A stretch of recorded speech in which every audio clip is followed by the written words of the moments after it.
Well, look, the Prime Minister and the Home Secretary set out their plans quite clearly a few weeks ago.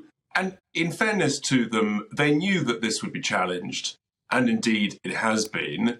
And we're right at the heart of it now. I think the reality is that everything else has failed. And the numbers coming across the channel are growing. It's expected to be 2 or 3 times last year's number. The cost to the taxpayers of this country is enormous. It's billions of pounds every year.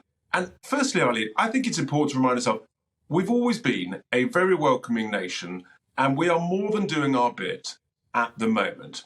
We're welcoming people who've suffered from unfair Chinese behaviour in Hong Kong by welcoming tens of thousands of people from Hong Kong, from Afghanistan, from Ukraine, quite rightly and properly. And I think we're showing a strong example in that. But this illegal immigration, when there are safe routes, such as the ones I've just mentioned, it has to be stopped. And I believe that is the will of the majority of the British people.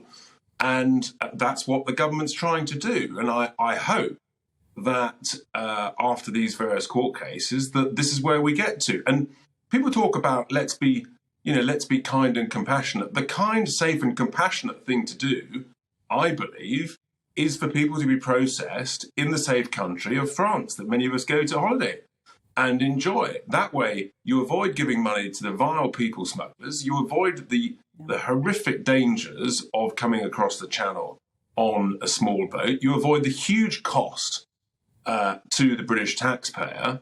And I think that is actually a kinder, more compassionate thing to do.